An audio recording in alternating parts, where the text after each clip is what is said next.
Assalamualaikum dear viewers, you are watching Training with Hassan. Today the topic of my video is abdominal crunches. Avoid doing abdominal crunches अगर आप beginner हैं या आप के बेली पे fat है।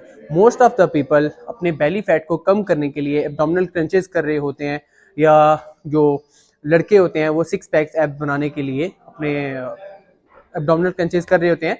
सो अवॉइड करें इस चीज़ को, कि वो मोस्टली पीपल का कंसेप्ट ये होता है, उनकी मिसकंसेप्शन होती है कि वो अपने बेली फैट को क्रंचेस करके कम कर देंगे, जबकि आपका बेली फैट आपकी कैलोरीज इनटेक और आपकी कैलोरीज बर्निंग से होता है, कि मतलब आप कैलोरीज इनटेक कितनी कर रहे हैं और आप अपनी कैलोरीज बर्न कितनी कर रहे हैं, सब उसका होता है। डेफिनेटली आपके एब्डोमिनल क्रंचेस से भी आपका बेली फैट कम होता है और आपका बेली का साइज कम होता है, क्योंकि जब आपके बेली के मसल स्ट्रेंथन हो जाते हैं तो फिर वो ऑटोमेटिकली थोड़ी सी बैकवर्ड हो जाते हैं। ठीक है, आपका पेल्विक टिल्ट कम हो जाता है, तो डेफिनेटली आपका बेली का जो साइज है वो कम हो जाता है। मगर ये कि अगर आप बिगनर हैं तो आप अवॉइड करें इस चीज़ को कि आप क्रंचेस करें। ठीक है, क्योंकि मोस्टली लोग क्रंचेस करते हैं कि पेट कम करने के लिए, मगर वो अपनी लोअर बैक को या स्पाइन को इंजर्ड कर देते हैं, क्योंकि जब उनकी एब्डोमिनल मसल में इतनी कैपेसिटी नहीं होती कि वो बॉडी को कैरी कर सकें। ठीक है, सो इसलिए वो जर्क मार रहे होते हैं अपनी लोअर बैक पे और उनकी lower back slowly and continuously खराब हो रही होती है। ठीक है, सो मैं आपको बताऊंगा कि अगर आपने क्रंचेस करने तो उससे पहले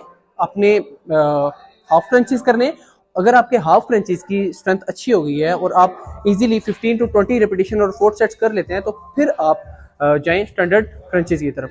ठीक है, मगर एज अ बिगनर भी, और अगर आपके बेली पे फैट है और आप उसे कम करना चाहते हैं तो उसके लिए भी बहुत जरूरी है कि आप पहले हाफ क्रंचेस पे ग्रिप अच्छी करें और फिर फुल क्रंचेस करें। मैं आपको पहले बताऊंगा हाफ क्रंचेस कैसे करते हैं, और द मोस्ट इंपॉर्टेंट कि आपकी ब्रीथिंग कैसी होनी चाहिए, कि मतलब आपका इनहेल और एक्सहेल ड्यूरिंग द क्रंचेस किस तरह होना चाहिए। ठीक है, मैं भी आपको करके बताता हूँ कि हाफ क्रंचेस कैसे होते हैं और फुल क्रंचेस कैसे होते हैं। सो हाफ क्रंचेस के लिए आपने यूं लेट जाना है। ठीक है, ये लेट गए, अपने पाँव को थोड़ा सा वाइड करके रखना है और थोड़ा सा आउटर रखना है। ठीक है, अब ये अपने हाथों को, अगर आप बेसिक हैं, बिल्कुल ही बिगनर हैं, तो आपने अपने हाथ अपनी चेस्ट पे रखने हैं, यूं और यूं लिफ्ट 1, इससे ज़्यादा ऊपर नहीं जाना। ठीक है, 3, ये यूं ऊपर ला के ऐसे अपनी फूंक मारनी है, एक्सहेल करना है और नीचे इनहेल करना है, ऊपर एक्सहेल करना है और नीचे इनहेल करना है।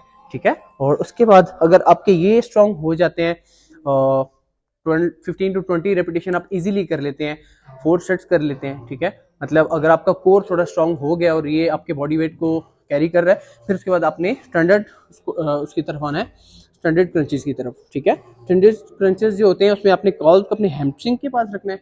ठीक है, ऐसे क्लोज करके। ठीक है, अब पाँव किसी भी जगह किसी चीज़ के नीचे रख सकते हैं। इधर मैंने डंबल यूज़ किए, मैंने डंबल के नीचे रखे हुए, आप बल्कि किसी बंदे को भी खड़ा कर सकते हैं अपने पाँव के ऊपर, और इधर वो आपके नीज पे हाथ रख ले, यूं क्लोज ग्रिप करके हाथ इधर रख के, ये और ये। ठीक है, ये विदाउट जर्क, मतलब ऐसे नहीं करने का यूं उठ रहे हो, यूं नहीं, इजीली अपने एब्डोमिनल के मसल को यूज करके यूं, ये।